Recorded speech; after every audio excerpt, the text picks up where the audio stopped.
Assalamualaikum warahmatullahi wabarakatuh. Eh, Pada hari ini kita kembali kuliah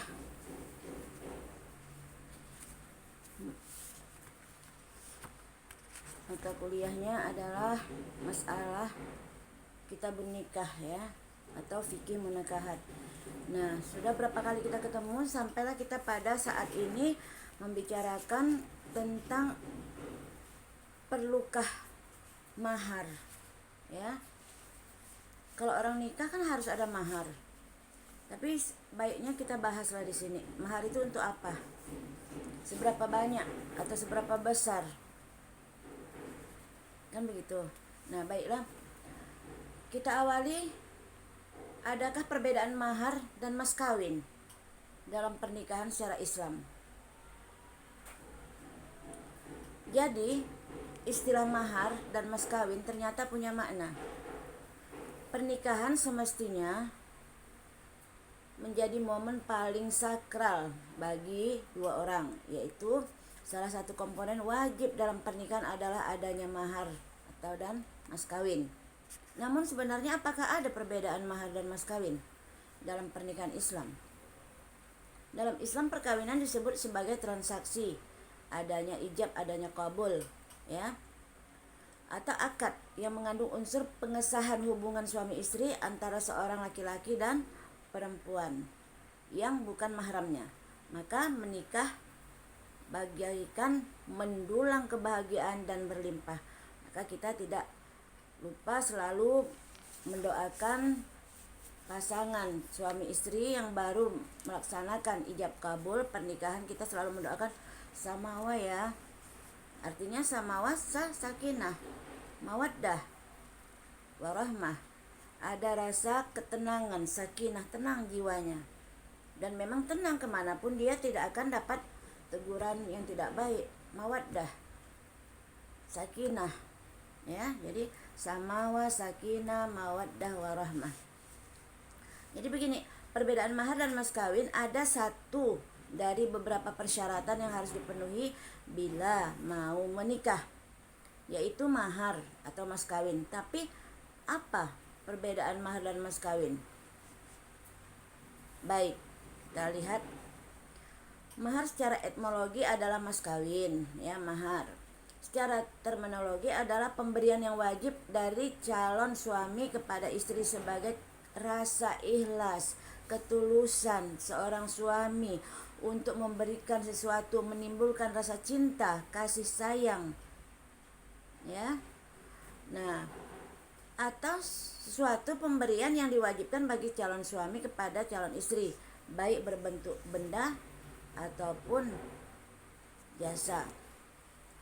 Rasanya kalau suami, calon suami lah katakan, memberikan suatu mahar, itu punya rasa harga diri terhadap calon istrinya, maka digunakanlah mahar. Mahar adalah istilah yang berasal dari bahasa Arab. Penyebutan mahar dalam bahasa aslinya dapat diungkapkan melalui kata-kata ya yang berbeda, misalkan nihlah, sodak, alaik, hibah, dan faridah. Nah, mahar ini dapat diartikan sebagai harta yang dikeluarkan oleh suami untuk diberikan pada istri dalam bentuk akad nikah.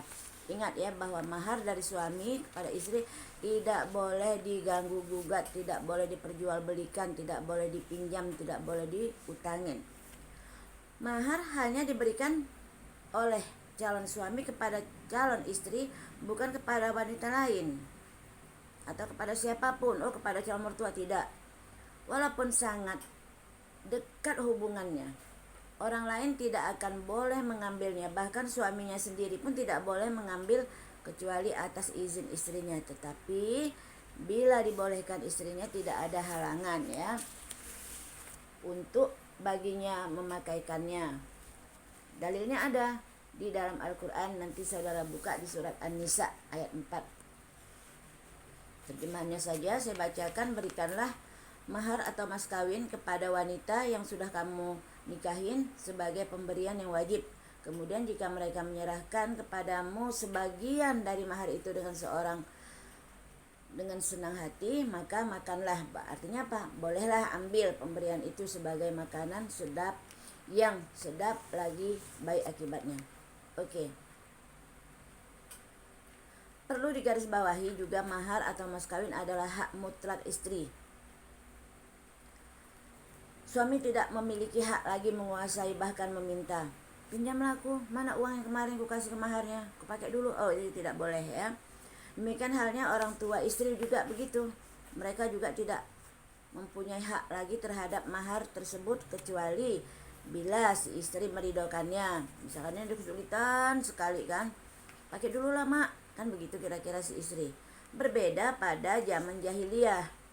Kalau zaman jahiliyah hak mahar atau mas kawin istri disia-siakan, tidak dihilangkan sehingga walinya dapat semena-mena menggunakan hartanya ya.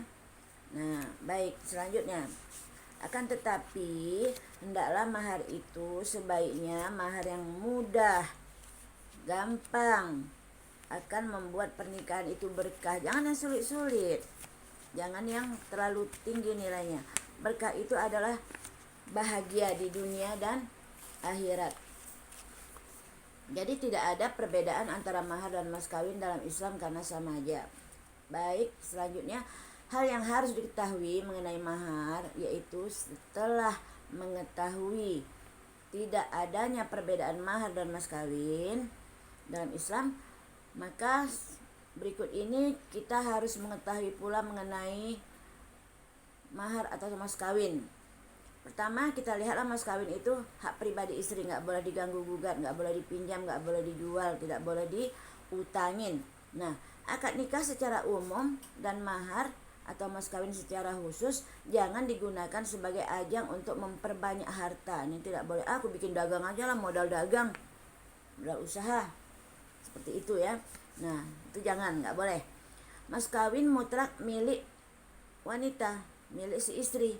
Karenanya pihak keluarga baiknya tidak ikut-ikutan jumlah besaran mahar atau mas kawin. Misalkan begini, si calon istri bilang sama kakaknya, bilang sama abang, berapa ya kita minta mas kawin? Ya nggak boleh pakat. Seikhlas semampu si calon suami nanti akan memberikan kepada calon istri berapa besarnya mahar. Ya, jangan sampai dia memberikan mahar yang gede kelihatan tapi berutang-utang. Ini tidak boleh. Biasanya terjadi pada pihak yang menikahkan anaknya, yaitu sang ibunya. Akibatnya mempelai pria menjadi berat. Dia kan orang kaya, minta aja besar-besar, minta aja banyak-banyak. Nah, ini ibunya nggak boleh ikut campur hal seperti ini ya. Nah, sehingga hukum Islam di Indonesia mengatur bahwa bila ada perbedaan mahar dan mas kawin harus berdasarkan kesepakatan kedua mempelai. Nah, prinsip demikian ini yaitu untuk memudahkan dikedepankan secara proporsional. Yang kedua, jangan terlalu mahal, tapi jangan pula terlalu murah. Walaupun tidak ada perbedaan antara mahar dan mas kawin secara Islam, sebagaimana prinsip dari hal ini, maka besarnya janganlah dibuat terlalu mahal ataupun juga terlalu murah. Jadi calon mempelai wanita ini sebaiknya dihargailah, kan begitu. Lalu berapa besaran mahar yang idealnya? Tidak ada standar yang baku yang bersifat wajib harus diikuti, tidak ada demikian itu.